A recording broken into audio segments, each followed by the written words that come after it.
Hello and welcome to the Doofcast, a film and TV podcast from Doof Media. My name is Scott Daly, and I am your host. And I'm Matt Freeman, and I see you, Scott Daly. No, you don't. We don't have cameras turned on for this recording. Oh. This week on our show, our Deconstructing director series, looking at the works of James Cameron, finally concludes with Cameron's 2009 epic, enormous, huge, and boundary-pushing science fiction novel, or movie, Avatar. We're finally here, Matt. We've been kind of gesturing towards this movie for the last couple weeks, I think, and we're finally here.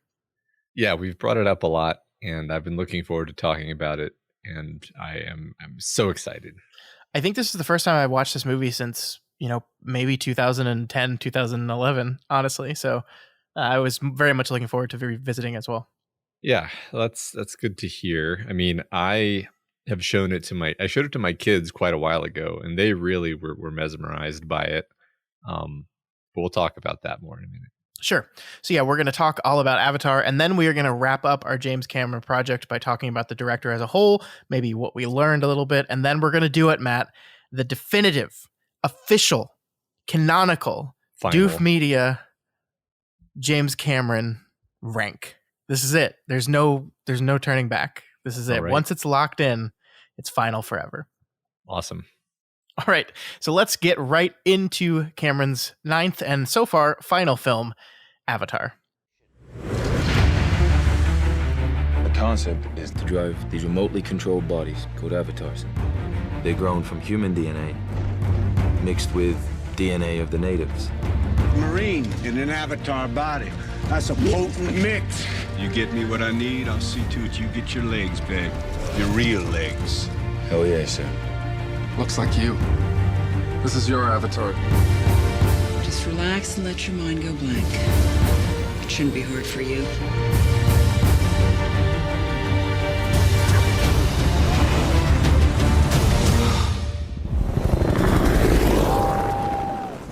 Matt, what is Avatar all about?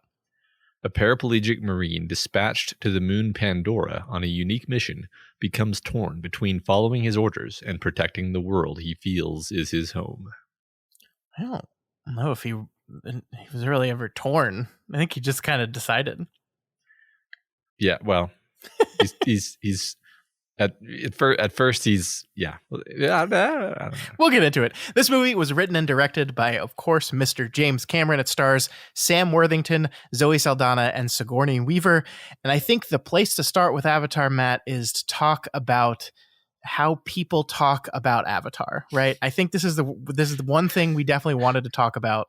And we have a lot to say about this movie, but I feel like that is the good place to start, right? This is the rant that I've been preparing for weeks. Yep. I wanted to let you get it right out of the way here up front. So take it away, Matt. All right. Well, my rant is that I'm so sick and tired of this meme that, I saw Avatar one time and I never thought about it again and I don't remember it at all.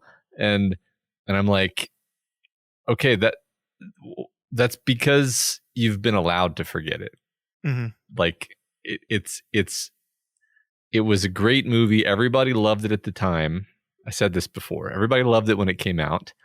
It was a massive cultural phenomenon, bigger than I think people would even believe today if they're not familiar with it. Everybody in the whole world went to see it. They went to see it a bunch of times. If anything, the problem was they burned themselves out on it. But everyone I know in real life loves Avatar. And I'm just sick of the internet meme. Sick of the meme. Yeah. Yeah, I mean, it really is interesting. I agree with you. This movie was huge. It had to have been huge to get $2.5 billion and become the most successful movie of all time, right up until Avengers Endgame took that back from them. But yeah, it's so weird to me because I remember 2009. I was there. I remember watching this movie in the theaters multiple times. I remember the conversations with people like, oh, have you seen Avatar yet? Oh, you didn't see it in 3D? Well, you really should see it in 3D. Okay, so let's go see it in 3D. Let's go see it in IMAX 3D. This was a thing that took over. And, honestly, the only difference between Titanic and Avatar, as far as cultural consciousness, is that one came out in 1997 and the other came out in 2009. That 2009, we had already started transitioning towards this 24-hour news cycle, this social media driven world we live in now, where things don't stick around very long. And so we move on from things very, very quickly. And Avatar took over. It was the biggest movie of all time. James Cameron did it again. He could do no wrong. And then we moved on. And that's why it's not talked about anymore, because that's just the way things work now. We're never going to have another Titanic. We're probably never going to have another Avatar. Like even Avengers Endgame, even that movie, which surpassed Avatar in gross ticket sales, that lived and died really quickly. It was a big, huge thing. It was a big, huge moment. I remember that moment. It was fun, a culmination of the MCU. It was really fun. And then it went away, and we don't really talk about it anymore. We moved on to the next MCU stuff. Yeah, that's very well said. You know, I don't think there's ever going to be another Terminator 2 either, for that matter, because like you said, there has to be enough bandwidth, enough sort of space for these new kind of spectacle movies to land, and then for people to talk about them, and for sort of the news cycle, the media cycle to become concerned with them for more than 2 days. Because now we have this "what have you got for me lately" attitude, and that's basically what happened here. And really, I think honestly, like everyone, like I said a second ago, everybody does like this movie. They just aren't obsessed with it. And also, we're going to talk about some of the flaws of the movie that I think might make it genuinely a little bit more forgettable than, for example, Titanic. Yes. Like let's be clear here. Titanic is a better movie. Like it is far away a better movie. Yeah. But that doesn't mean this movie isn't good. And I mean, the one thing, I went into this movie having not seen it in many years. I did not know what to expect. I had the internet meme in the back of my head. I've had the "it's just Dances with Wolves but in space, yuck yuck yuck" thing in the back of my head. And the thing about this movie is it's pretty good, actually. It's got memorable characters. It's beautiful to look at. It tells a compelling story. Is it the most original story in the world? No, certainly not. But the originality in this movie is not in the narrative. It's in literally everything else. And it's an enjoyable film to watch, for sure. It's beautifully done in every way, if you know what I mean. Like there are certain sequences, like I was thinking about this, like the sequence when he claims his flying lizard to ride. If you just kind of snipped that out as, a little short film or whatever, or just snip it out regardless of context and just consider it on its own, it's this perfect piece of visual narrative. It's incredibly beautiful. It communicates the dynamics of the action perfectly with all these complicated elements of these CGI dragon monsters and CGI cat people, and it's tense, it's dramatic. You're on this giant rock that's floating up in the sky. Like it's just this incredibly gorgeous and an imaginative sci-fi environment. Yeah. Like if I saw this when I was a kid, I would have like that. That scene by itself would have been the coolest thing I had ever seen if I saw it when I was like 11 or 12, and it probably would have remained the coolest thing I ever saw for a while. I think the flaws of the film manifest more in like acting and in some places some story choices, but I don't think you can really criticize the visuals. And one thing that you can say about it is like the visuals still look damn good. Yeah, this was like 12 years ago. 12, which in computer time is like 100 years. Yeah. Like I was watching it with a kind of an intentionally critical eye this time, because I was like, what am I going to notice that's not quite right? And there are some things, but they're very minor things.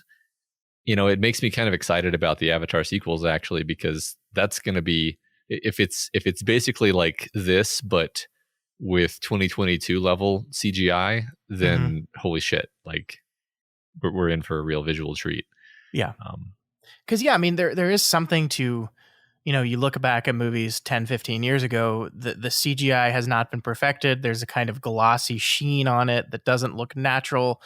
And you can tell Cameron spent, I think it was $280 million making this movie, the most expensive movie ever at that time, which is not the first time we've said that about James Cameron, by the way. And like he spends, we talked about how he spends wisely. He spends a lot, but he spends wisely. And yeah, nothing looks like this movie. That's the thing is, we sit here and we talk about, we have this, the state of the movie industry, the Marvel Cinematic Universe with their flat features and their gray tones has ruined cinematography. And Muddy, we have, and we have this movie right here, this gorgeous, colorful, vibrant movie.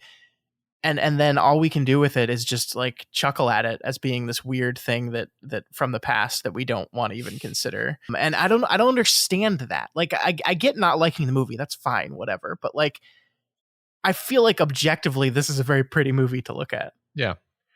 I mean, of course, I will always agree with the sentence. I get not liking the movie for any given movie, but I do have to reiterate that everybody liked this movie when it came out. It's like everyone has like collective like social delusion where like the guy next to you in the crowd, says, "Oh, Avatar, you liked Avatar?" And you're like, "No, of course not." And it's like, "Yeah, you did. Shut up. Yeah. Stand up for your beliefs." The internet's been telling you for 12 years that you weren't supposed to like Avatar because it became a joke. Yeah. Like even like, I don't know. There's actually an incredible video essay about the music in this movie by, I forget do you remember the name of the, I don't remember the YouTuber. Sideways, I think is the YouTuber, maybe. It might be. And even he starts out his thing with like, when you say Avatar, everyone goes, "Oh, you mean that one or the good one?" And of course, they're talking about Avatar: The Last Airbender, which is an incredible show. We talked about that show many times. It's a very good show, but it's just like we can't mention this movie without having that yuck kind of ribbing joke at it. I kind of feel. I mean, I'm going to get real armchair psychologist here, but like I feel like there is a kind of people are embarrassed by how much they like this movie. And so the first thing they want to do is distance themselves. And like I think, earnestness is out, sarcasm and irony is in, or at least it has been for a while. I think maybe we're finally exiting the valley of irony. But like it seemed like for quite a while culturally, it was embarrassing to admit that you really liked something.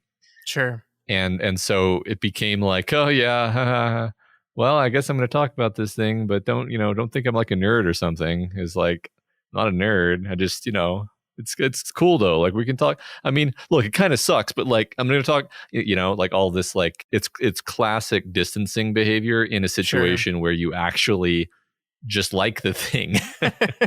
Sure. Yeah. I mean, I think you're absolutely right. Like, honestly, like I'm sitting here agreeing with you. And also I have to acknowledge that I fell victim to the same idea that I saw this movie. I remember enjoying it. I know I saw it multiple times. And then over the last 10 years, I've been as snarky about it at times. Like you can probably go back and listen to old episodes of our podcast where we reference our Avatar and are a little bit snarky about it, because it's just like we were trained by the internet machine to react this way to this movie, and I find it really interesting why that is. And maybe that's a conversation for a different day. But I think the overall point is that I think this is a pretty good movie and it's a lot of fun, and there are problems with it and we need to get into the problems with it. And I think those problems start with an S and end with an Am Worthington. I think that is one of the main problems. Yes. I think that is a good place to start with the problems is. Yeah. Our lead actor is no good. He's the bizarre phenomenon of Sam Worthington where when you need a really charismatic actor to lead your weird CGI movie, you pick a guy with. Here's the thing, he's not the worst. He's not bad. No, he's just very, kind of even, like very even emotional tone. He's the type of person that could be confused for like 6 other like similar looking white leading men actors that like I do confuse. Like there's.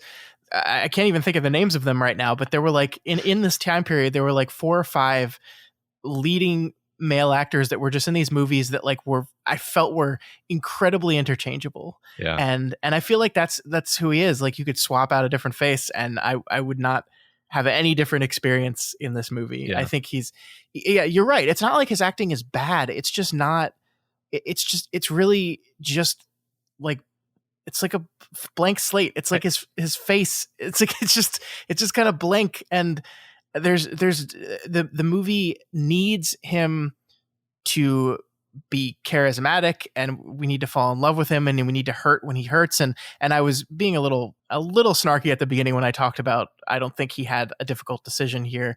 Like we need to feel the weight of the decision, and this idea that, you know, the movie does a very good job of making us understand why he falls in love with the Na'vi people. Like very good job of doing that.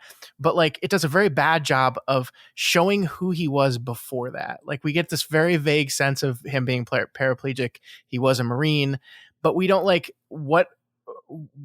have anything of that life at all. And I think I understand there needs to be less of it because that's why he's so attracted to this new life. But like, we need to feel that push and pull a little bit. And he just can't convey that. He just can't do it. Yeah. I mean, maybe if we wanted to be generous, we could blame the fact that he's acting through a blue CGI face, but I don't think that he's like any better in his scenes where it's, you know, his actual face. It's just, he's playing a very stoic Marine. Yeah. And he remains a stoic Marine no matter what's happening. And that's bad for the story. Yeah. I mean, I would love to be able to blame the CGI here, but Zoe Saldana is also playing with a blue face, CGI face, and she's incredible. She's the best part of this movie by far. I think she brings life and emotion to this character in a way that I don't think I've ever seen before in a CGI character outside of like Gollum from Lord of the Rings. Right. I think she's fantastic. So yeah, I mean, it'd be easy to blame the CGI, but no, I don't think so. Right. I mean, as we've seen that really, really good actors are able to take the CGI and almost leverage that into something greater. Like, yeah, you know, I think between like Gollum and Thanos and so forth, it's like a really strong actor. If anything, they will use their body language and so forth to like really, you know, take advantage of the fact that they have like a different body. And he doesn't do that at all. Like he just flaunts around with a very normal, boring, like totally like I can't even remember the way his body moves in this movie because it's just like it's thoughtless is what it is. Yeah. Well, and then you have like the thing that saves the movie is that for the most part he's playing the Avatar, and so the movement of that body is controlled by the CG artists who do an incredible job. Like I actually love like the subtle ways in which you see when we first meet Zoe Saldana's character Neytiri, and we see the ways in which they're both in Avatar bodies, but the ways in which they move so differently that Jake walks and runs like a human and acts like a human, and she fully understands this body she's in, and the way she moves and the way the character kind of the camera rather very clearly differentiates between these two types. I thought was really fantastic work. Yeah, there's kind of an interesting mix of, like, I totally agree with that. There's an interesting mix of like great cinematography and terrible cinematography. I actually think it's easy to answer this question. Like the great cinematography is all happening in the CGI world. And somehow the terrible cinematography is always happening when there's people in the scene.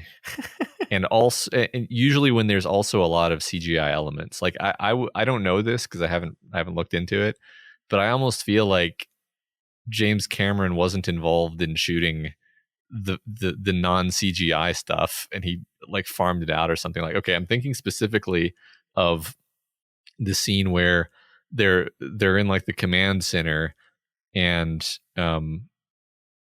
Giovanni, what's his name? Giovanni Ribisi is showing him that there's a whole bunch of unobtainium underneath the giant tree of life. And there's this weird, like, floaty, kind of pointlessly moving around camera where it's almost like it's kind of reminiscent of the like documentary style or whatever, where there's like a person with a camera moving around, but it's not, because it's moving too much on the vertical axis. So you're just like, why is the camera moving around so much? This is weird and distracting, and it feels floaty and disconnected. It's evoking a weird tone that is not appropriate for the scene. Like, and it's very not James Cameron. Like the way James Cameron would shoot this scene is a camera on a tripod and then cutting between things and not too many cuts. And so it was that whole bit, and that was one of the relatively few bits where there's only people in the scene, just struck me as like, this is just not stylistically not James Cameron. I don't know. Yeah. Do you feel me there? I get what you mean. I think it's fun to kind of imagine that he couldn't be bothered to direct those scenes because he needed to hop into his machine and go into his avatar to do that part of the movie because he was falling in love with that. I think the only place that I'll disagree with you on this is I think the scenes leading up to the first time Jake gets in the avatar body are done really well. There's this really interesting thing Cameron is doing from the moment Jake steps onto Pandora, because he's in a wheelchair, because he's paraplegic. The camera is low to the ground and with him, and so we see the scale of everything as enormous, and not just the avatar themselves, but like the mechs walking around, the trucks moving around, just everything around Jake is massive, and we've got this super low angle that camera's situating us with that really just makes Jake feel completely overwhelmed in this world.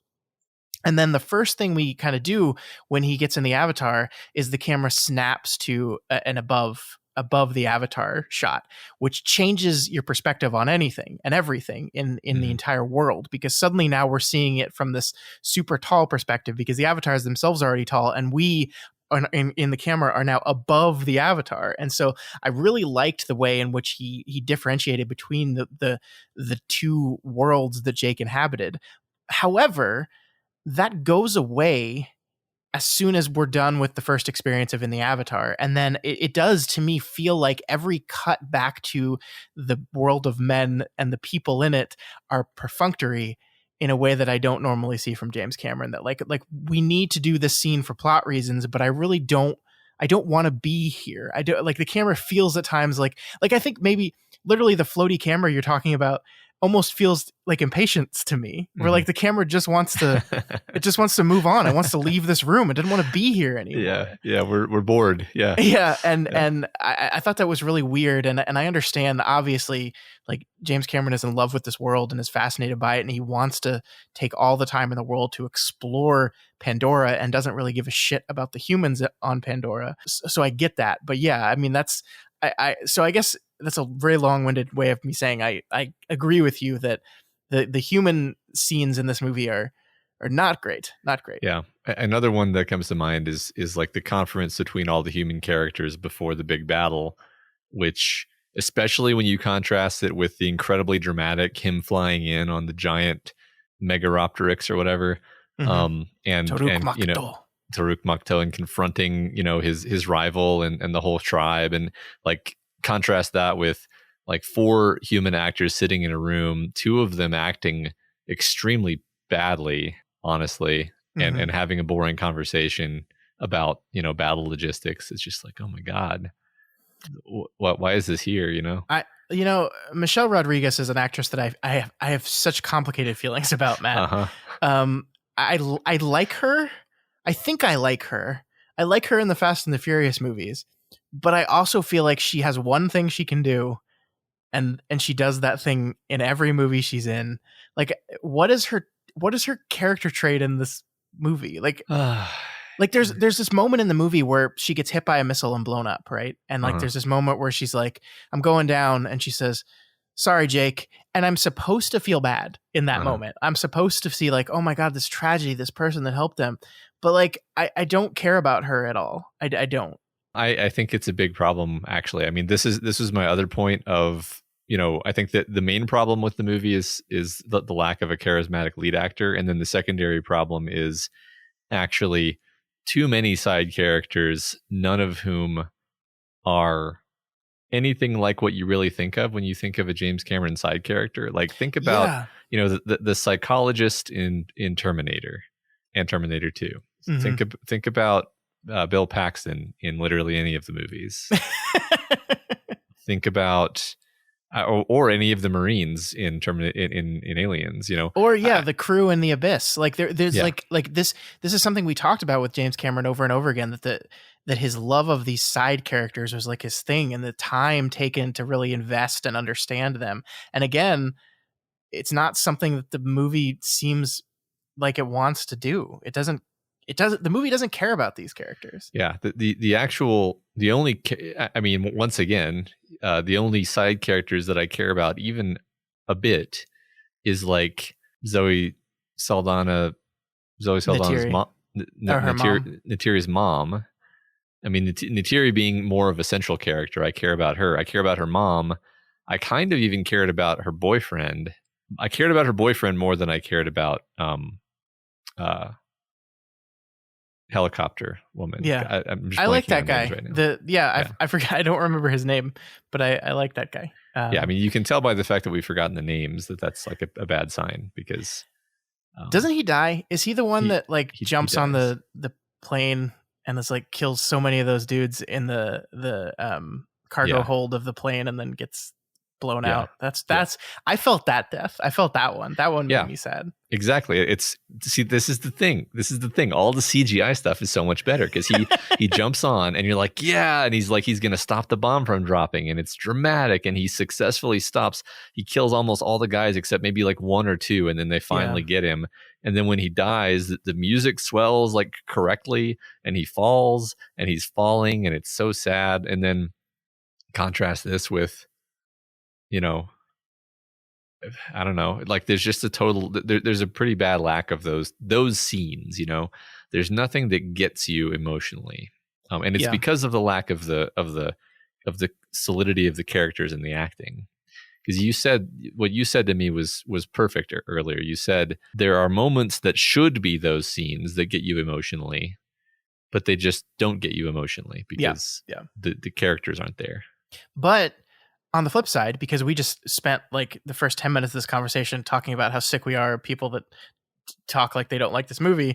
On the flip side, there are scenes in this movie that are incredibly impactful and powerful. Mm-hmm. And like you said, it all has to do with those CGI characters. The scene where all the animals show up, something I knew was coming, I remembered was coming, and yet it got me this time. It worked on me. When Neytiri looks around and with absolute joy on her face says, "Awa has heard you," like that worked on me exactly the way it's supposed to. Like you feel this you can just feel when the movie has got you, right? When you feel the swelling sense of emotion as this big emotional thing happens, as they're saved in the last minute by this the literal manifestation of the nature versus the technology conflict idea is coming to a head here with nature literally fighting back. Like it's a perfect moment, and she sells it so well with her performance. It's fucking great, man. It's so good. I almost want to say that like everything that she's involved with throughout the movie qualifies as great. Their whole, her teaching him the ways of the jungle and their romance, and her sadness and conflict over when she thinks that he's betrayed them. Zoe, like, let's just I know we've already said this, but let's make sure we beat this drum. Zoe Saldana is an incredible actress, like absolutely incredible. And that moment where she has to completely convey this sense of brokenhearted hurt and betrayal, and she does it importantly not exactly like a human would do it, right? She's not a human. She's a Na'vi. And so they are a race of people, I guess we'll call them, that emote slightly differently from us, they're kind of much more expressive and vocal in their anger and their betrayal and their hurt. And so she has to play it that way. And it's so good, man. Like, it's just like the way she plays that. I loved it so much. Yeah, I think that might be the most emotionally impactful moment, which falls closer to the middle than it does the end, where we've had the betrayal, or I guess that's the dark night of the soul part of the script. But it's that's the emotional core is their the relationship between the two of them, and it's really carried by her. And then Home Tree being destroyed, and the look on all their faces as they it's not just that their home was destroyed, it's just this beautiful giant living thing was just it's so good. That was great. And I think maybe another side character that does work pretty well in this movie is the Colonel Kurtz figure, the military hard ass guy, where like I mean you can't really criticize too much about it because it's a little cartoonish, but it's like that's what's called for, I think. Yeah, absolutely. Like he is trying to be this guy, and I think it works. I like him. I like his he's just a great villain for this. Yeah, played with perfection by Stephen Lang. I mean, like every bit of him, and the script does him a lot of favors here because it keeps putting him in these situations where you're like, just stop, dude, just stop, and he will never do it. Like, just like the immense badassery of someone shoots an arrow into the cockpit of my mech, and so I just take a deep breath and then eject the cockpit thing, and then casually, slowly, and deliberately put my air mask on because I just don't give a fuck. Like, it's just every bit of his. Yes, it's one note. Yes, it's cartoonish. Yes, he's like, there's no gray area with this guy. There's no moment where we're supposed to understand him and like maybe like where he's coming from, why he thinks this way. There's none of that in this movie, and there doesn't need to be. Yeah. The point here is that he's recklessly violent and is going to use violence in every way. I liked a lot of the action set pieces. I thought a lot of the action set pieces actually live up to what you want from a James Cameron film. Like, not 100% of them, but I would say most of them. Like, I really enjoyed. I always have really enjoyed, and I remember the first time I really loved the the way. Okay, so basically from the time that his ship gets blown up with him escaping like a badass, and then he goes after Jake's trailer. And I thought that was just such a great, clever, like, exploration of this idea that Jake's body is in this trailer. And first of all, Zoe's defending him, and then he has to defend himself, and then he smashes the glass. And it's like, you're kind of bringing the themes in there more than a little bit. I think it works really well. And it's a great scene. When they're both driving bodies that aren't theirs, like it's... They like, avatars exist everywhere in this movie. That's one of the things I was paying attention to the most. Like, I don't know why it's never occurred to me until this viewing that like Jake is, even before he gets into the avatar, kind of being an avatar in that he's taking the place of his brother. That he's kind of like becoming a new person. In when he specifically taking his brother's place. I like the touch. I never noticed it before, but when he gets out of the ship, gets out of hypersleep and is going to his locker, Cameron shows us the open locker door, and it doesn't say J Sully on there. It says P Sully. So like this thing happened so fast, and he was like tapped so quickly that like no one even changed the name on the locker. It's still his brother's name on the locker. Everything's still his brother's. And I thought that was a very kind of clever way of introducing the concept of being someone else, and then you link that with the idea of the mechs being people in mechanical avatars. You link that with just the idea of the linking of between animal and Na'vi, and it's like this idea of controlling versus symbiosis is everywhere. Like, the themes, they're not subtle, and it's like, again, it's not something that's never been done before, but it's very cleverly done, I think. Yeah, I like that idea, because I think the main theme would be like the getting the opportunity to become someone else, and to inhabit someone else, and then eventually actually become that thing which you inhabit, which is how the movie actually ends. He literally becomes a Na'vi. And I think that is, sort of what I expect of Cameron at this point. Like, I think it's a good, solid script. I think that the problems are actually not so much the script, other than maybe the movie's a little on the long side. But I don't even know what I would really cut out. I mean, other than, I guess, like literally 2 specific scenes that we complained about for being kind of weird, where it was, too much human, and it's but then I don't even think the problem with those scenes is the writing. I think it's the directing, honestly, to blame our esteemed director deliberately for this stuff. I think those scenes are necessary in the movie. They're functional to the narrative. It's just they were directed so flatly or weirdly. Yeah, I mean, part of me wants to. I either want to say that those are like somebody else directed those scenes, or they were a late addition. Like they watched the rough cut of the movie and they were like, why are they doing this? I don't understand why Jake Sully would decide to do that here. What's the plan with this battle? What's going on? Oh, okay. We need to explain why people are doing the things they're doing. How are we going to do that? Well, we already did all the CGI and it cost $8 million per minute.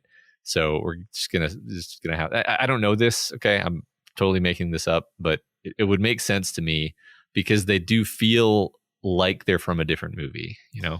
Yeah, you know what else feels like that to me? The Mm. voiceover. And I'm usually such a big fan of voiceover. I like it a lot, usually, and it felt really weird to me here. And obviously, we learn that the whole conceit of the voiceover is he's having to make these research logs that's kind of logging his experience, and so that's kind of the Watsonian reason for it happening. But I also found it was weirdly inconsistent, where sometimes the voiceover would feel like a performance. It would feel like a heavily scripted thing someone that was not written by them, that was handed to them to say. And then sometimes, and this might just be a Sam Worthington problem, sometimes it was very much like what we sound like when we're talking, or what someone doing a video blog would sound like, where they would like kind of say and they would pause in the middle of their thing. And like it was weirdly inconsistent in that. And I don't know, it felt to me like I kept questioning and asking myself, does the movie need this? Does the movie need to explain to us what's going on with Jake in this way? I don't know if it does. And I don't know. I'm trying to, has Cameron used voiceover in any of his other films? I don't think he has. Not off the top of my head. A little bit in T2. Oh yeah, that's true. That's true. Yeah. You know, I think, again, I'm sort of guessing here, but you spend your whole career making movies in a certain way, where you've got actors and you've got sets, and then the special effects are something that you either do practically with models, or maybe there's CGI elements, but the CGI elements are part of a scene which you have shot. And then you radically, completely switch that over into what this movie is, which is, I don't know what the percentages are, but it feels like more than 50% scenes that are fully CGI. And I think that's such a massive change in gear that I can totally understand there being a little bit of like, dropping the clutch, as it were, as you're trying to figure out exactly how to coordinate these two, radically different kind of conceptual ways of thinking about filmmaking. It almost seems like it would be easier to do a whole movie in CGI, because then at least you're operating in that modality the whole time, Yeah, no, I know what you mean. And I feel like, yeah, maybe Cameron, that's what really he wanted to do. He wanted to make, and maybe that's what we're going to see in the sequels, is that we've kind of now separated Jake Sully from his human form. And so we don't have to deal with that side. I mean, actually, I was thinking about this. I don't actually know what the plot of the sequel is. Do you know anything? I don't know anything about it. I mean, I know a few words about it. Like I know that it's, I guess I don't know enough to actually say anything coherent, but I've heard some stuff. Yeah. I'm just assuming it's like humanity is going to come back, because if there's one thing I know about people, they're not just going to be like, oh no, we left the planet now, I guess we'll just give up. Yeah. I really do wonder what he's going for thematically with this one. Like, we've always given him praise. Everyone's given him praise at the fact that he was able to do T2 and Aliens, which are like these incredible sequels in that they break the mold of the first film while kind of staying true to it. So I'm kind of excited to see what his plan is for Avatar 2. It's like, is he going to do that? Is it going to be something kind of wild and surprisingly different from what Avatar was, while still honoring the basic themes of, I guess, environmentalism and so forth? What exactly are we in for? I don't know, but I'm excited.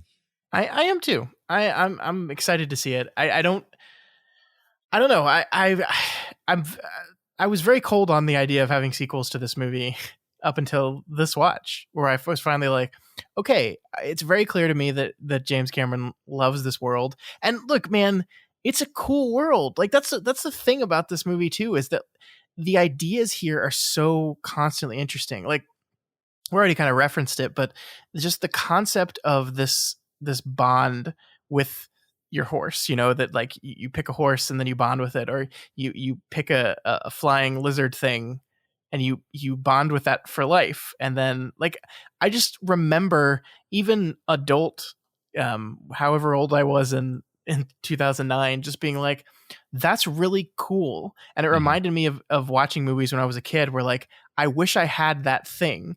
Like the first time I read his Dark Materials book, it's like, I want a demon. I want one of those things. That's awesome. And like the first time I watched this movie was, I want my own pet flying lizard. Like I want that. That's badass. Yeah. And we have like, we're friends. It's not just like, we're friends and I communicate with him telepathically, and that's fucking awesome. Yeah, we're joined in this way that's like spiritual. The thing it reminded me of was the Dragon Riders of Pern, which has literal dragons that people form a psychic bond with and then ride. So it's in fact, I think when I was a kid, I was like, yeah, this is totally a Dragon Riders of Pern reference, and now I'm like, no, it's just a fun idea that you have a mental connection, and just the whole idea of nature being this interconnected system, but like in a science fiction way, where it's like literally nature is like a sort of macroorganism where it will defend itself in a coordinated way, and you can literally like be telepathic with the tree or the dinosaur or the whatever. It's really cool. And I mean, it kind of brings up the other like Avatar means like a god in human form, right? And so like we can look at this as like Jake Sully is literally the avatar of Awa. That was like the reason as soon as he got there, like those weird spirit plant things were all over him, right? Like they were really like this person was kind of brought here and moved here by Awa or Pandora, or whatever you want to call it, to serve its purpose on the planet. And I wonder if the other movies are going to dig into that in a little more detail. I don't know. Yeah, I mean, I agree. Like that's something that the science fiction part of me always enjoyed, is the idea that this intelligent planet is defending itself by selecting basically an agent that it knows will help, basically give the planet intelligence on its enemy. And then it uses its Na'vi people to, basically seduce this guy into being on the planet side, and then defend the planet. And I mean, yeah, it's a very fun idea. I mean, it's funny. It's kind of obvious that Cameron makes all these sci-fi classics, but I don't think he gets enough credit as like a sci-fi thinker. Yeah. Everybody references Terminator as the iconic representation of like AI gone bad. Just think about the fact that is the reference. Skynet is AI gone bad. Like they're Skynet, interchangeable. Yeah, exactly. And exactly. So like he's a lot of his ideas were like from other things, but he did them in a way that was fresh and perfect. and so that's I think he deserves a lot of credit for that. And Avatar too. I mean, people do, like, that's the funny thing. People pretend Avatar doesn't have cultural relevance. People still refer to the idea of, having an avatar body, and in the way that this movie uses it, not in the way that you use it in like a video game. Yeah, man, I want one. That'd be really cool. I love, like, speaking of the avatar bodies, the design is very cool. I love that there's differences between the human ones and the real avatars. I think the human ones have 5 fingers, and the Na'vi only have 4. I think that's true. Yeah. And I think they feel a little like more broad shouldered a little bit. Really interesting, subtle changes there that I liked. The movie really never draws attention to outside of saying your avatar is a mixture of your DNA and Na'vi DNA. Yeah. So it's not quite a Na'vi. You're totally right. They have broader shoulders. The Na'vi have more of a cat body, basically. The humans have more of a human body, and the humans have more of a human face, whereas the Na'vi have usually more of a kind of heart-shaped face with the pointed chin. I feel like the human had more defined eyebrows as well. I don't know if that's accurate, but I feel like Jake had an eyebrow situation going on that Neytiri didn't quite have. But it's subtle enough that you wouldn't necessarily even notice it unless you were paying attention. So yeah, no, totally. But it's just so creative and different and weird. Like, that's the thing, is like a lot of people tease this movie because it's like, it's weird. It's like the movie with the giant blue people, and the size and the scale of the size is something that gets emphasized in really weird ways. Like I said, like the first time we see the Na'vi is us seeing them in the human camp, and so we're seeing kind of how awkwardly large they Mhm. are compared to everything else. And it's supposed to be a little bit awkward. And it's like we don't really feel at home with these people until we see them in their natural habitat. And like every time we see them mixed in with humans, we're reminded of the size difference, and that's a little off-putting. And it's like almost as if we're to say, like, you shouldn't be here, humans. This place is too big for you. It's like like I love the moment where Jake throws the knife at the Colonel at the very end, and the knife sticks into the back of his mech. And like when it's in Jake's hand, it's a normal looking knife. Mhm. When the Colonel yanks it out of the side back of his cockpit, it's like a massive fucking sword, Yeah. because he's so much smaller than him. And it's like you forget about that size difference because you're kind of embedded with the Na'vi for so long, you just adapt to their scale. And then a human shows up and you're like, oh, I forgot. And I think that moment of oh is by design. Mhm. Yeah. Yeah. Absolutely. I mean, I think it's fun. I think, speaking of moments like that where people will make fun of it, like the first time that Neytiri, she busts into the trailer to save him and put the gas mask on him, and you see that she's enormous, and he's Mhm. he's like a teddy bear compared to her. Yeah. But it's still this very sweet moment of connection. Yeah. I always thought that was kind of like awesome science fiction shit, honestly. Like Yeah. the idea of this, that like they feel this real love even though they're clearly incredibly different organisms. Yeah. That's really Well- cool, and cynical assholes will make fun of it, of course.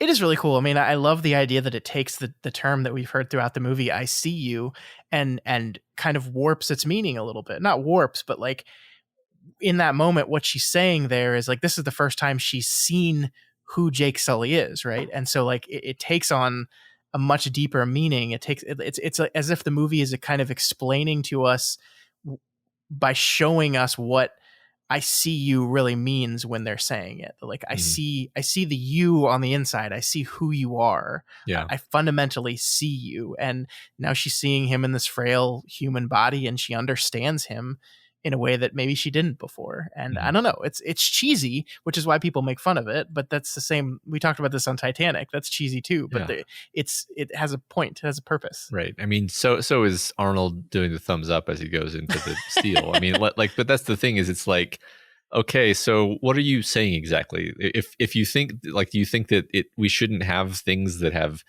attempt to be emotional in film? Like, I really, sentiment bad. So yeah, let's get rid of all these attempts to have emotion in film. I mean, look, I feel like during the course of this entire project with James Cameron, we've shat on the MCU an inordinate amount of time, considering it's something we both really love. And I love those movies generally, but it is true that sentiment in the MCU is kind of handled weirdly, whereas the movie will allow itself to have a sentimental moment like that, but will almost immediately need to wink at you, the audience, about how this is kind of silly, isn't it? It can't just have the sentiment. It also has to have like a sentiment sandwich where on the outside is snark and irony. winking and irony. Yeah. And in the middle we have our gooey sentiment. Yeah. Yeah. And that's, I don't particularly love that. Like I would like it if it were more just, I don't think schlocky is the right word that I'm going for, but I don't know what word I'm going for. I mean, I think that's why you and I love the Sam Raimi Spider-Man movies, because those are operatically sentimental and emotional. And there's like whole 45-minute stretches where they're just like depressing, and that would never be in a modern MCU movie. And I shouldn't say never, because like there were moments, especially toward like the finale of both Infinity War and Endgame, they definitely allowed it to become sad. But that's like it. I don't know. I mean, there's maybe one moment per film max where they allow themselves to like really get sad. Yeah, I mean, and like I really enjoyed Endgame a lot, and I thought those moments at the end broke my heart and worked on me a lot. But yeah, I mean, it's like it has to earn those via an entire movie filled with like that same kind of irony stuff you're talking about. Yeah, and it is rare those movies. I think it's literally just because it was like the culmination of this 10-year long project that they were like, all right, we're allowed to be earnest and sentimental in a way that we hadn't in the past, which is a bummer. Yeah. I think, the MCU is not one monolithic thing. I think that the movies have changed and evolved, and different directors will do different things with them. And I mean, I was kind of there's definitely been movies in there where they are not the sort of caricature of undercutting their own sentiment at every turn. But yeah, I think that's one problem James Cameron does not have. No, yeah, certainly. I think earnest and sentimental. Yeah, he loves it. He loves it. Mm-hmm. So, I mean, anything else you have to say about Avatar before we wrap this thing up? Oh, just, I don't know. If people are listening to this and they haven't seen it in a while, it's probably better than you remember, honestly. Mm-hmm. If you have kids or whatever, or you're kids even that haven't seen the movie, and they probably haven't, because people tend like there is this weird cultural, oh, everybody forgot about Avatar, like pseudo joke. It's like, we'll show it to them and they'll probably freaking love it because it's really fun. And, I've said before, like, my kids are absolutely oversaturated on amazing looking media because everything looks amazing now. And they were still like totally riveted by this movie. They really like this movie. That to me is always a sign that it's working on a really fundamental level, because kids will not pay attention to the boring talking in the meeting rooms scenes. And so the movie has to communicate the fundamentals of the drama, in other ways. And it works well enough that they still love it. And I don't know, it's a great movie, especially, another cool thing is that, like, it's much easier to get a nice big TV now. Whereas when Avatar came out, I distinctly remember that, like, I think that my parents may have literally bought a 3D TV. Wow. Which is not even a thing that exists now, as far as I know. Maybe it does. I never see them for sale. Like, if you go to Best Buy, I don't think I saw any 3D TVs for sale when I went to Best Buy last time. But the point is, people thought that 3D TVs were going to happen as a thing because of this movie, and it still was like not that big, right? It was not a very big TV. And nowadays, it's much easier to get a nice big TV. The reason I bring this up is, it's great to watch this movie on a nice big TV because it's so colorful and gorgeous, and like, just, surrounding yourself in the sensory glory of it is so much better than watching it on a little TV. Yeah, I guess we haven't talked about that. Like, the 3D aspect of this movie was really important, and it was really important to Cameron as well. They did 3D in a way that it hadn't been done before, and it kind of all the 3D movies that came out after this used a lot of the same techniques, and unfortunately, it just is something that never really caught on, because, I mean, it's always a gimmick. I honestly, out of all the movies I've seen in 3D, the one I'm most thankful I did is this one, because I do think it adds something really. It's such a vibrant, breathing, living world that the 3D really enhanced it. I mean, I've never been a huge fan of it. I've never bought a 3D TV, but I do remember, like, this was the Blu-ray to own when you first got a Blu-ray player, was Avatar. When you upgraded to a 4K player, if you have one, this was the 4K to get as well, because it's just not only is the movie generally beautiful, but the disc versions of this, the transfer is supposed to be absolutely incredible. Mm-hmm. It's such, the movie is good. It's not great. Like, that's bottom line, right? Like, we're in a few minutes about to do a ranking of James Cameron movies. I don't know where it's going to end up. My hunch says somewhere in the middle, and I think that's fine. I think it is mostly successful at what it does. It is obviously, like, in many ways, a fairly standard story, but told in a really interesting way, and doing things with technology that had never been done before, which is always going to get me more interested in it. I think it's a good movie, man. it's just a solid movie. Yeah. Solid movie. A few flaws, but certainly not so many flaws that it breaks the film or makes it not good, or really takes anything away from the parts of it that are great, of which there are many. Yes. So, and I do have an important update, Matt. Yes. Avatar was re-released in China last year, and thanks to this re-release, it has once again assumed the mantle of highest grossing film of all time. Yes, as it deserves. I mean, what's your theory here on Avatar 2? Like, I've learned to never bet against James Cameron. Mhm. I am a little concerned about what this movie does in 2022 regarding the state of the theater industry right now. Like, we've just, at the time we're recording this, we just had a absolutely abysmal weekend at the theater.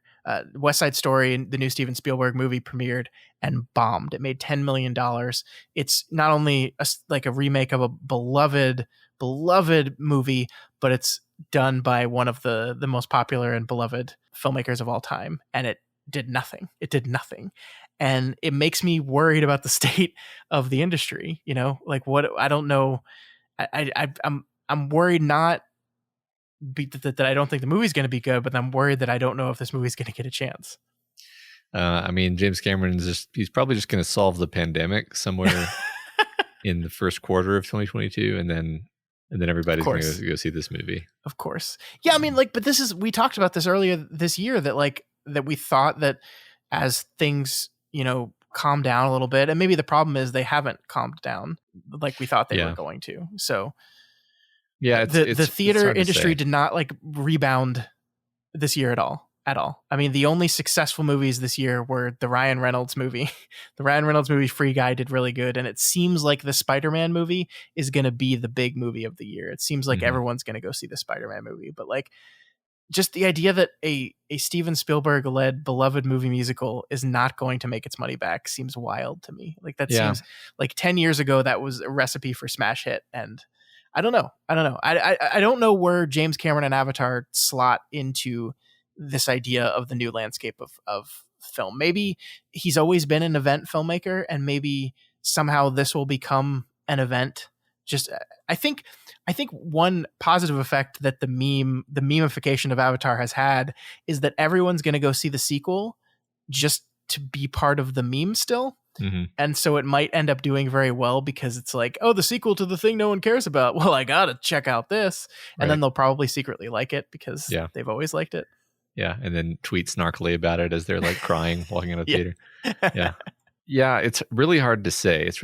Because like, I don't know why theater receipts are still so low. Like, think about like where I live. I feel like Denver is like 90% back to normal in terms of the way people are living their lives. Yeah. I don't know how it is where you live. Well, I live in Texas, so the pandemic is over here. Yeah. I don't know if you got the memo. And the thing is, I've heard that, like, again, this is hearsay, but I've heard that in like LA, it's like it was like a year ago for us in LA and other places too. I don't know where, but like my point, if I have a point, is just like different places are sort of getting back to normal at different speeds, and so when we cross the line, or even if there is a line, maybe it's not a line, maybe it's more of a gradient as we go back into everybody's going back to see movies. I don't know if that takes another 6 months, another 6 years. Honestly, I have no idea. I can't scan it. I don't know.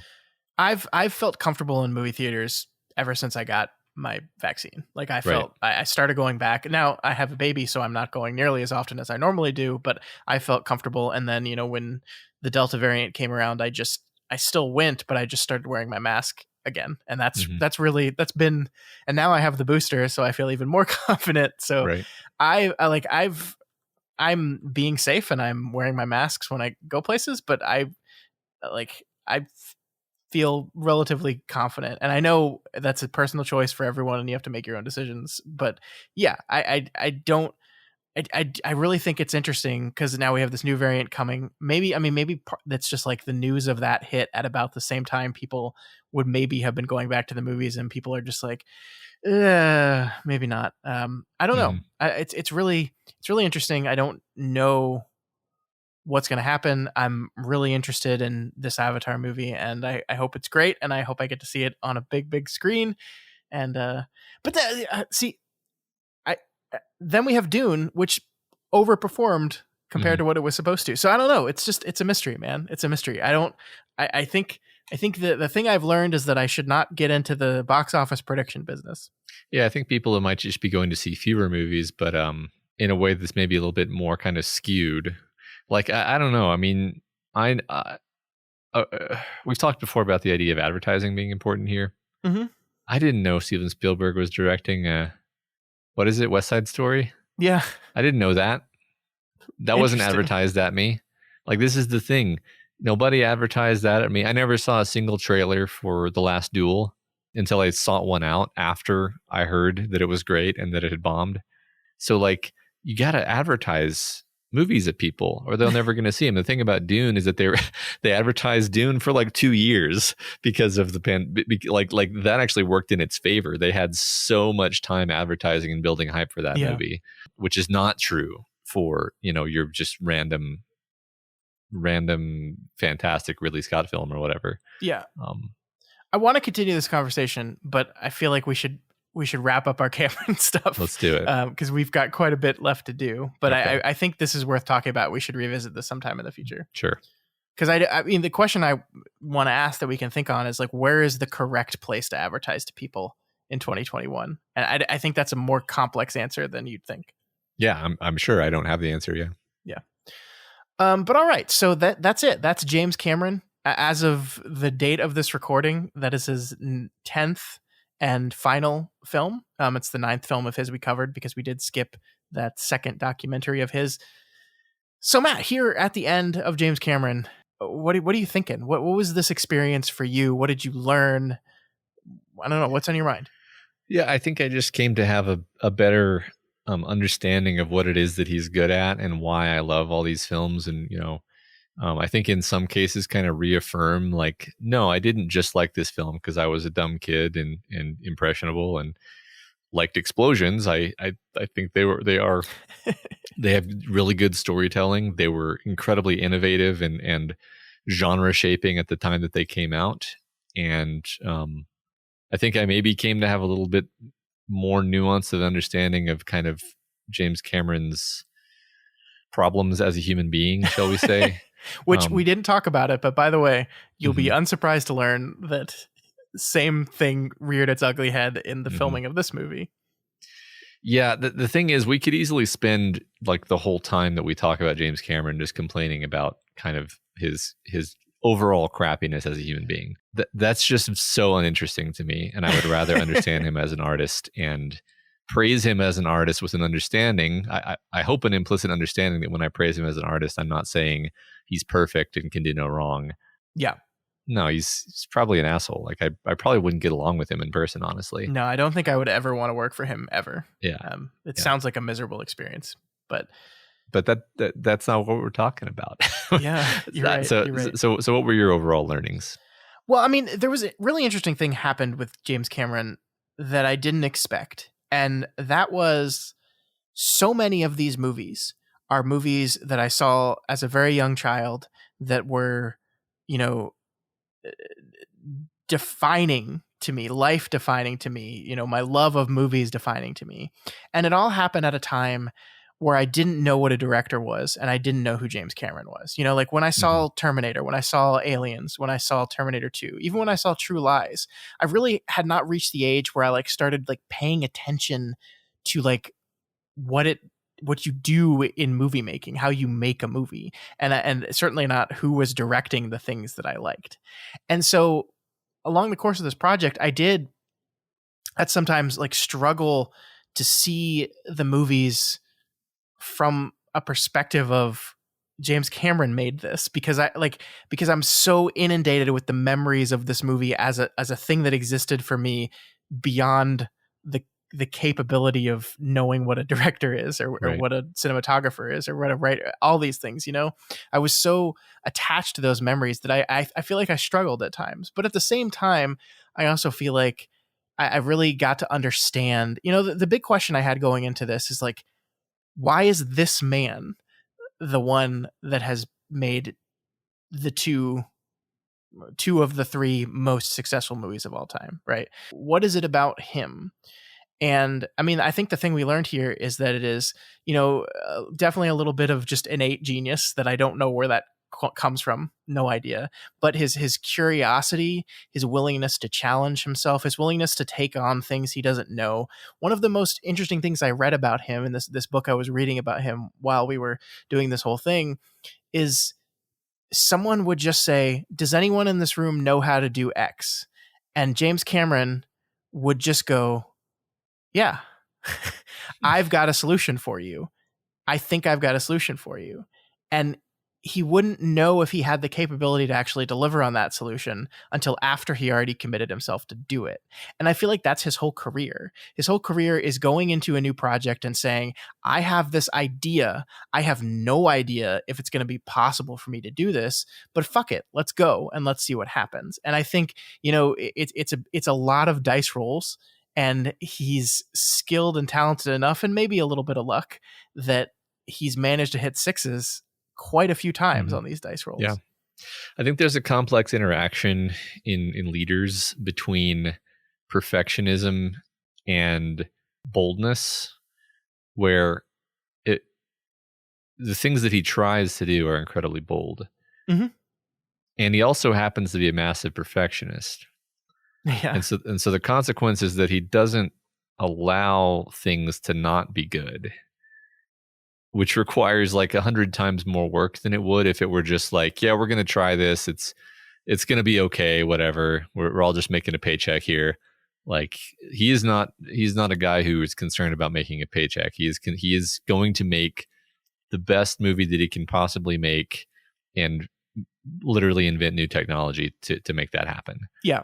I mean, and I think that's especially true considering these last two movies, he's deferred his salary. Like both Titanic and Avatar, he said, if these things bomb, you don't got to pay me. Like he obviously he takes the money, and he's a multimillionaire. He's a very wealthy man. But yeah, that's not the sole reason he's doing this particular thing. Yeah, and I think this hooks back to what we were saying a second ago, where when you are incredibly bold and incredibly perfectionistic, and you are the boss, then that means that you're going to be pushing people really hard.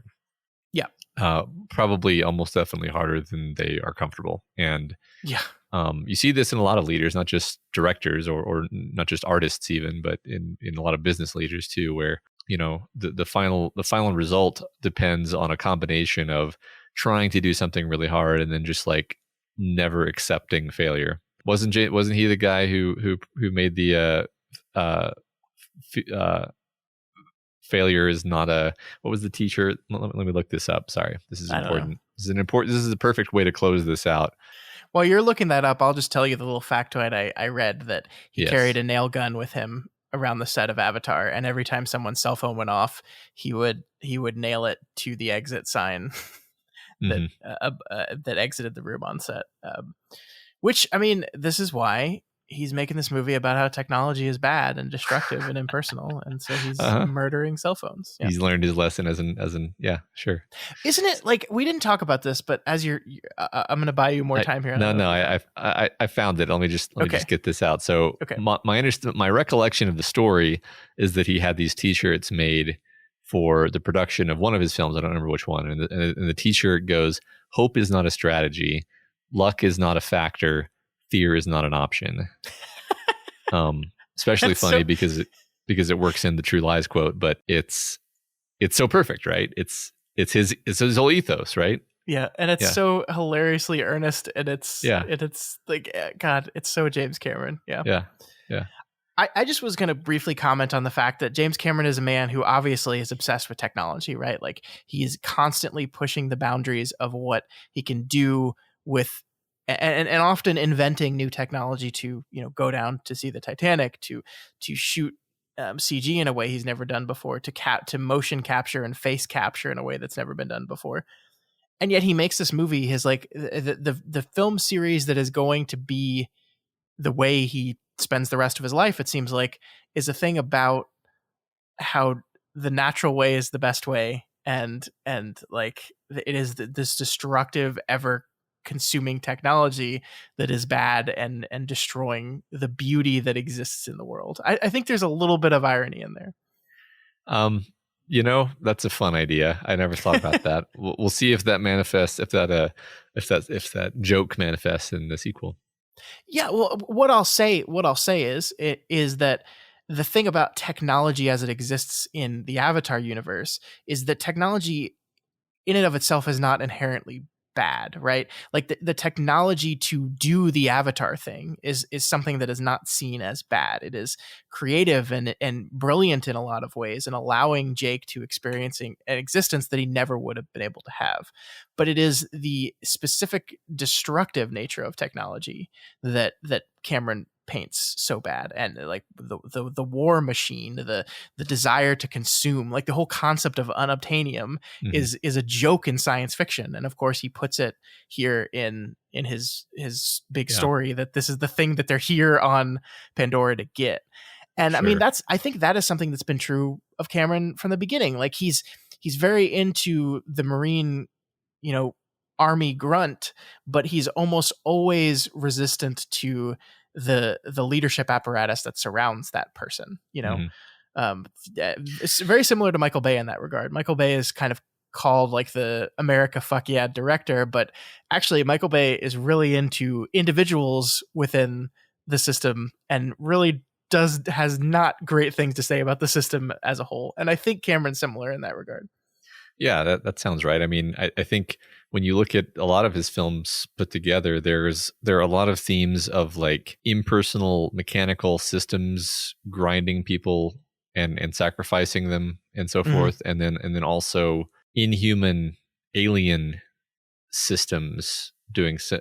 It's interesting. I'm trying to nail this down in real time, but when you think about it, the themes of Terminator and Terminator 2 have to do with the struggle with the part of human nature that wants to create something, but then we create something that destroys us because we have no discipline. And Aliens, fairly similar actually, like overreaching desire for more, desire for more stuff, leading to you reach too far out into the alien darkness and you found the aliens. Like you can almost parallel the way he uses aliens in that film to the way he uses Skynet in the Terminator films. It's this like, it's the penalty for your hubris, basically, in both cases.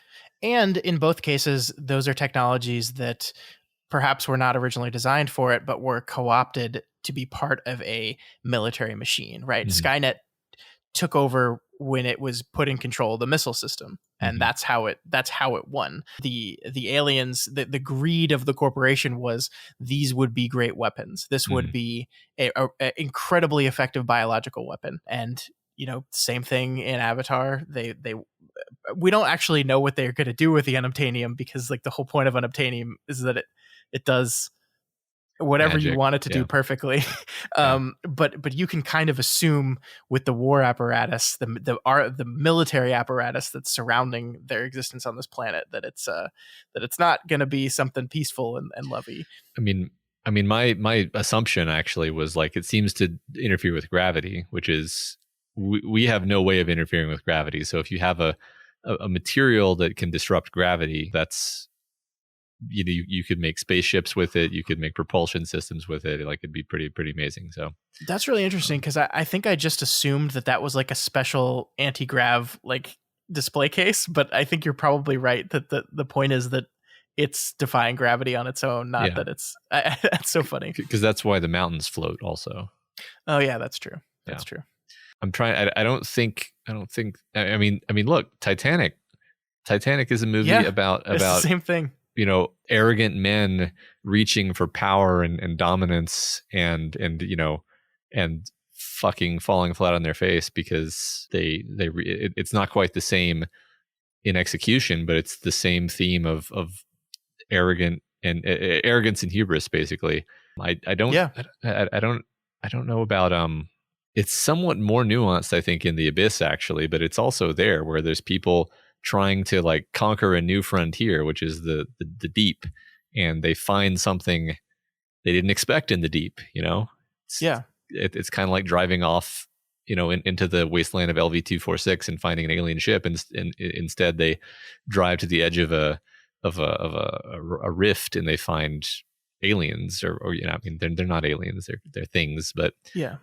but it's funny because that was a movie that was going to end with the aliens punishing them, but then they changed it. It's, again, in the Abyss, it's the military apparatus that takes it from this inquisitive, incredible new discovery and desire to learn and grow and understand, and takes it to destroy and threat and conflict and danger. Again, like it's, I think it's a little more individualistic in that, where Michael Biehn is kind of a representative of a larger insanity in the military apparatus that like is completely irrationally in his assumptions that this must be the Russians. But yeah, I mean, I think when you stretch him out like this, the beats are all there in different ways. I think he's exploring similar ideas from different directions, but yeah, they're definitely all there. Yeah, like I think that he loves and maybe even worships like the idea of like exploration and learning and wonder, and I think that he is kind of an explorer, but then he also at the same time understands and is warning against the temptation to take these things that we're learning as we explore the world and science and so forth, and turn them into weapons and let them be driven by our fear. Yeah, I completely agree. Yeah. I love him as an artist, again, as not as a person. And I've enjoyed this a lot. I've enjoyed revisiting these movies that I hadn't seen in a very long time. And I had a lot of fun with you over the course of this 9-week project, Matt. Yeah, me too. I'm glad we chose James Cameron. Me too. It was very fruitful. Doof. But now comes the hard part, Matt.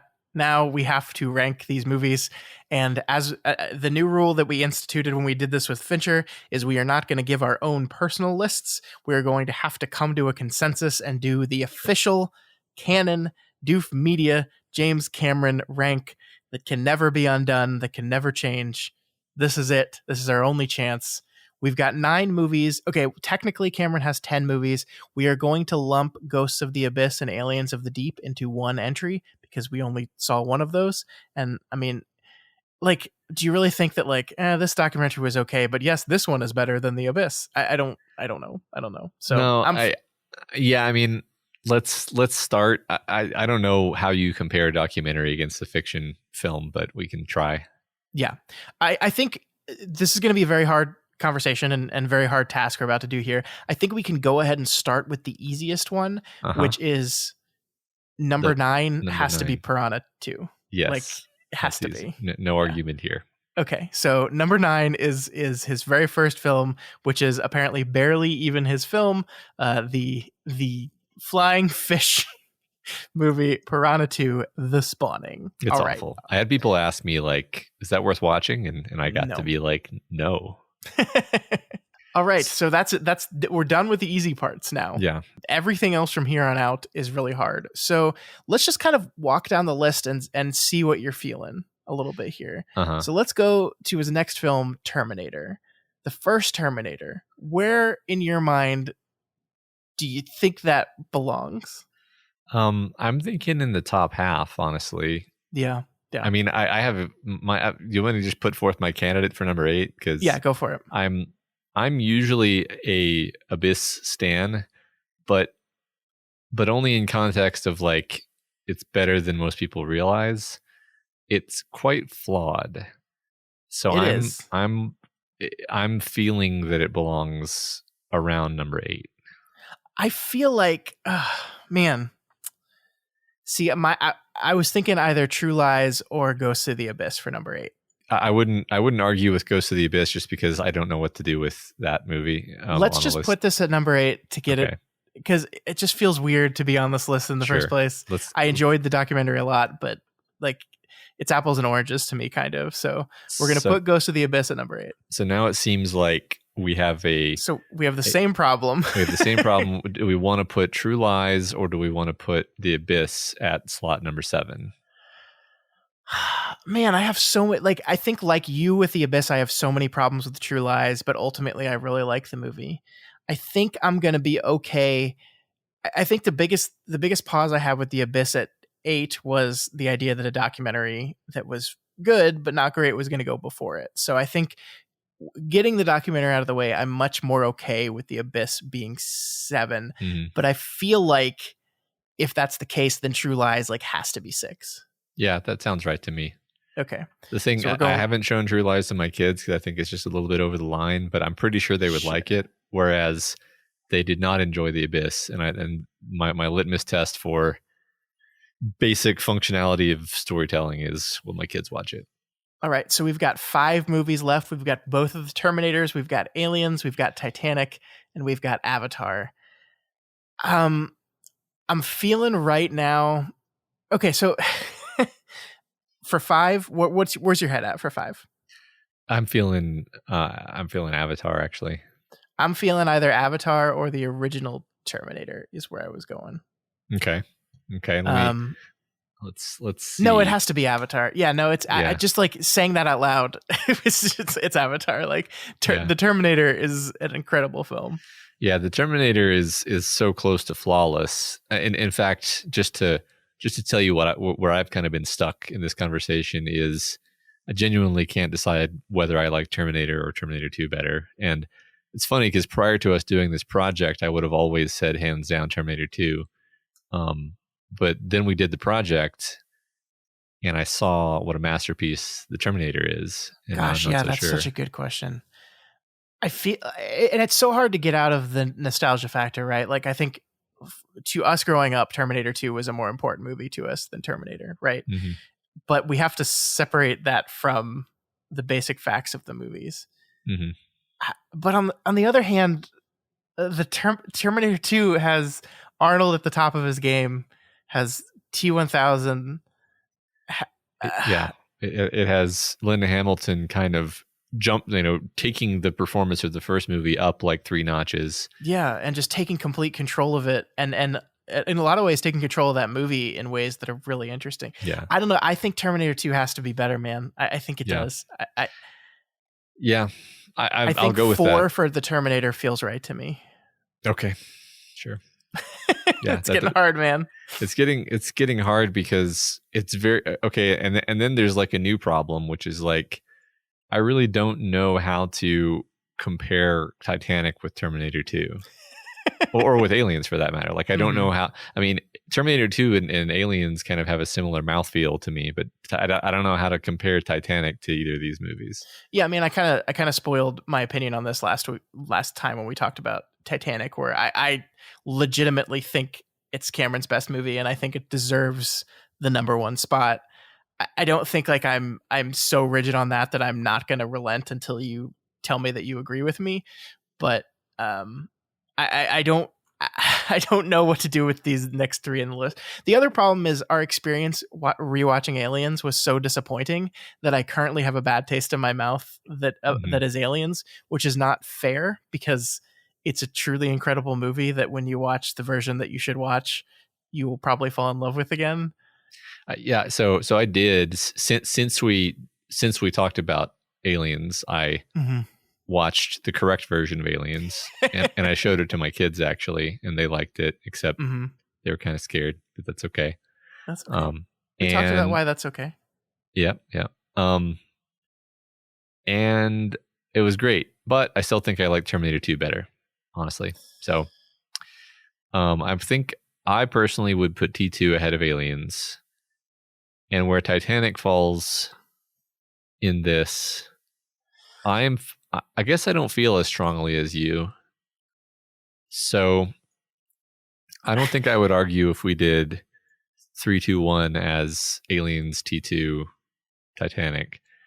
I definitely don't. I definitely don't. So hard. This is so hard. I don't know that I actually think Titanic is a better movie than T2 because I think Titanic has. I really actually think T2 is like a flawless movie.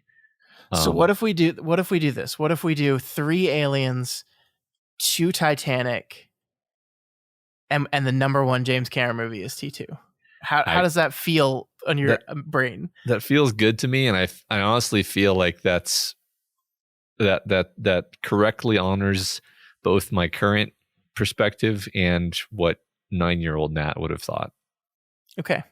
This is, I think, I think a little bit of a different list than you would see if you like search like James Cameron ranked, which I'm going to do right now, and see what other people said. We have Slash Films ranking, which has Aliens as number 1, Terminator 2 as number 2, and Titanic as number 3. So a similar top 3, but a little bit of a different order. Okay. All right. So we're not totally crazy. No, but I this feels right to me. This feels like I love Aliens. Aliens is like my dad's favorite movie ever. It's a very important movie to me. T2 is brilliant, and Titanic is his best movie, but I also am acknowledging that other people exist besides me, so I can't always have my way at that. So that feels right to me, Matt. So let's go ahead and read back the official Doof Media James Cameron ranking. It is number 9, Piranha 2, The Spawning. Number 8, Ghosts of the Abyss / Aliens of the Deep. Number 7, The Abyss. Number 6, True Lies. Number 5, Avatar. Number 4, The Terminator. Number 3, Aliens. Number 2, Titanic.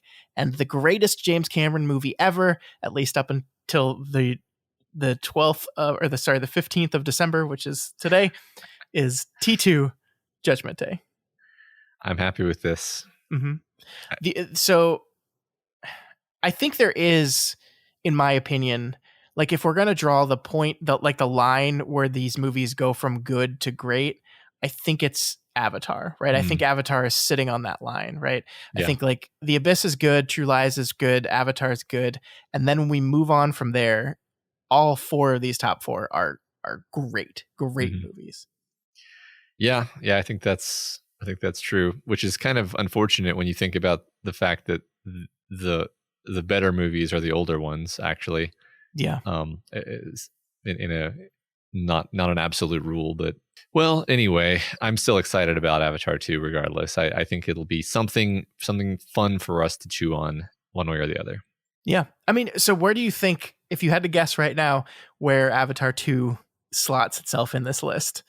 Any guesses? I mean, maybe it's wishful thinking, but I'm kind of hoping that it falls. I find it hard to believe that it could beat out The Terminator, but I hope that it will beat out Avatar. Yeah, I hope it's better than Avatar. I hope Sam Worthington has a reduced role. Yeah. He's in it, right? I think he's in it. He's in it. I think he will have a reduced role. I don't know who's the star, but it's honestly hard for me to imagine it being better than like Aliens, you know? So it's like, sure. Dare I even suggest such a thing, right? Yeah. Yeah, he's in it, but like on the IMDb list, he's not listed as one of the, like, you know, they put the top 3. He's not listed there. So listed there is Kate Winslet, Michelle Yeoh, and Zoe Saldana. So, okay. But if you go into it, he's definitely in it. And so is Sigourney Weaver, but she died. Well, they'll bring her back in some way. She kind of got uploaded, and also, we'll of course, also it says Stephen Lang is in it also, and he did. So maybe we're going to do some flashback stuff. I don't know. Yeah, probably.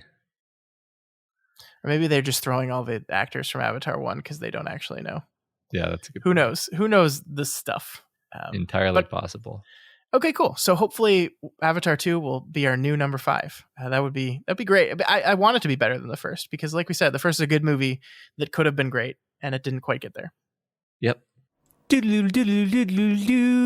Doof. All right, so that is Mr. James Cameron. We've done it. We've watched all his movies. We've talked about them. We've learned about him, and then we've done the most important thing, which is rank them, because that is all that matters. And now I have a question for you, Matt. Who's next? Who are we doing next? I don't know. This is actually, I've been thinking about this for a few days now, and I don't think we're going to decide today, but I wanted to kind of, briefly talk about our options here. Mm-hmm. So when we last talked about this and we chose Darren Aronofsky, and then subsequent to that chose James Cameron, you and I picked 5. We picked 5 people we wanted to talk about. I picked Aronofsky as my number 2. Gore Verbinski, not Aronofsky. Sorry, Gore Verbinski.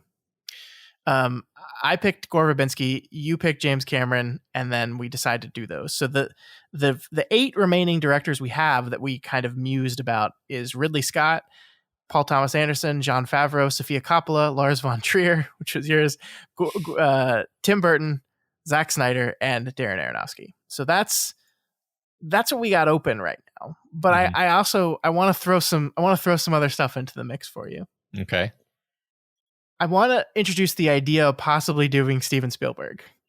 And it's a big decision here, Matt, because the man's been making movies for 50 years and he has 35 movies. So it would be the longest series we've done. It would basically be our entire 2022 we'd take doing Steven Spielberg. But he's also one of the most important directors of all time. He's made some of the greatest movies of all time. And I really just want to watch Jurassic Park again. I can hear that. Yes. So what do you think about this? Well, do we have to decide right now? Because no, we're not going to be deciding right now. It is a big choice. In terms of feature films that he's directed, almost all of these are absolute bangers, right? So like it's not like what we're contemplating is some kind of slog. It is interesting that I haven't heard of his third movie, for example. Oh wait, no, he's not the director of that, so never mind. Yeah, I'm open to it. I'm definitely open to it. I think that the interesting thing with me and Spielberg is that I want to say this precisely. I don't think I get why he's the greatest, and what do I mean by that exactly?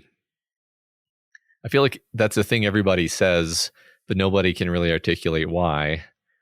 And that simultaneously makes me interested to try to figure out why. And also just kind of but everyone already knows that. What's there to discover? But I don't understand. And this is basically for us to get better at thinking about story. So yeah, I mean, I've never studied Spielberg in the way that we would if we did him for this, but I think there is a lot of good reasons why Spielberg is held in this high regard. I think he understands the magic of filmmaking in a way that few other directors do. And so I think you, with the critical lens, would find a whole lot to be very, very into in a whole lot of these movies. Yeah. He's got some stinkers in here. I mean, not every movie he made was good. Hook exists, and I think 1941 is his most broadly proclaimed failure. But he also has some of the best movies of all time on here. I think the Spielberg phase I'm kind of the most interested in looking into is his last 10 years, which have been really interesting. Yeah. That's what I was just looking at, actually.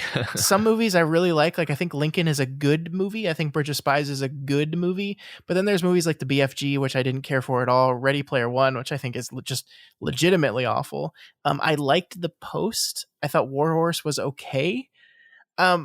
It's just it's really interesting what he's chosen to do in this late phase of his career. Yeah, I guess that's the unfortunate thing is we're not just talking about a couple movies. We're talking about 7 movies since 2012. Yeah. So that would be my only real kind of hesitation is a period of 2 months where we're just watching a bunch of movies that I don't care for. But anyway, I think we can talk about it. My favorite Spielberg is the childhood wonder Spielberg, the most Amblin type of Spielberg. And he lately hasn't been doing a lot with that. I feel like the BFG and Ready Player One were his attempts to get back into that stuff, and I just don't think those worked. So I don't know. We're not making a decision today. Just wanted to bring it out there to you and just allow you to muse on it in your head for a little bit. The other one I wanted to introduce as a possibility is Mr. Hayao Miyazaki, who just recently announced that he's coming out of retirement to direct another movie that's going to be coming out in a few years. Of course, the acclaimed animation director of Studio Ghibli. There's some truly incredible movies amongst his. I haven't seen every one of his movies, so some of these would be new for me, but I feel like this would be a fun treat as well. And this is a much more reasonable 11 movies. Yeah. I think I haven't seen most of his movies, actually. So Okay, great. that would be interesting. That'd be educational. We haven't really done an animation director, No. so we learned a lot, I'm sure. Yeah, absolutely. In fact, of all the directors we've done, I think we've only done animation in general like once. Was it just Rango? That sounds about right. Yeah. Huh. I think so. We're gonna muse on this and we're gonna think about it. And we'd love to get y'all's feedback. If you want to send us an email at doofmedia@gmail.com or over on Twitter @doofmedia or our subreddit r/doofmedia about what you want us to cover. But I think before we get to that, we're gonna have to we got some catch up to do, Matt, because some of our directors have released new movies and we got to cover those. We got to do some addendum episodes. That'll be fun. We got the Wachowskis. There's a new Matrix coming out. Guillermo del Toro has a new movie coming out this month. You probably didn't even know that. Did you know that? Did you know not. Nightmare Alley is coming out like in 2 days? Had no idea. Speaking of, these guys need to figure out how to advertise at me. And then, of course, we have M. Night Shyamalan's Old, which came out earlier this year that I'm very much looking forward to having a conversation with you about. And so I still haven't seen. Yeah. So I think before we get into a new director, we're going to do some of those addendum episodes to catch up on some of our older directors that have released new stuff. And then we'll move on to someone new. And who knows who it's going to be. We're still up in the air on this. I'm still leaning towards Spielberg. Let's just make 2022 the year of Spielberg. That would be so fun. Sounds great. All right. But I think that's it, right, Matt? We're done. We're done for the week. I think we're done. Yeah, I think that's going to do it for us this week. As I said, if you have any opinions on anything we talked about on Avatar, on Jim Cameron himself, or on who you want us to see do next, feel free to reach out to us via email, on Twitter, or over on our Reddit. You can find links for all of those in the show notes of this episode. Yeah, if you're not already subscribed to the Doofcast, we encourage you to subscribe and ensure you never miss an episode. You can find us on Apple Podcasts, Stitcher, YouTube, Google Play, and pretty much anywhere else podcasts can be found. And if you like what we do here and want to support us, consider becoming a patron of Doof Media. There are tons of great benefits and bonus features you get as a patron. So head on over to patreon.com/doofmedia and sign up today. That's right. Also, please consider rating and reviewing the Doofcast on Apple Podcasts because every review helps us get more exposure and introduces new people to the stuff we're doing here. And just a quick note, a programming note here. The day this episode comes out, the 17th of December, we are going to be doing another one of our Doof and Chill watch parties over on our Twitch account. That's twitch.tv/doofmedia. We're going to be watching the final 3 episodes of the very popular Netflix animated series Arcane. I don't think you're going to be there, Matt. I'm not 100% sure if I'm going to be there, but there will be at least a couple of our Doof crew over there to live watch and comment on those 3 episodes. I would love to be there, but I got a whole bunch of guests coming in, so we'll see what happens. Yeah. Speaking of guests, it's Christmas time, Matt, and that means it's time for Christmas movies, and that's what we're going to do next week. Next week, this episode will be coming out on Christmas Eve, and we will be talking about one of my favorite Christmas movies. Actually, this is our Doof Canon episode, and the vote is still ongoing, so it's not 100% sure, but right now, It's a Wonderful Life is winning the vote, and so that is probably the movie we're going to end up talking about next week. Awesome. That's a good one. Yeah. So that is going to do it for us this week. We'll see you all next week.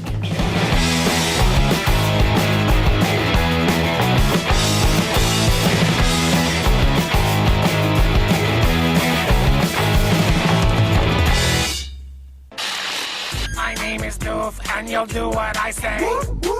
My name is Doof, and you'll do what I say.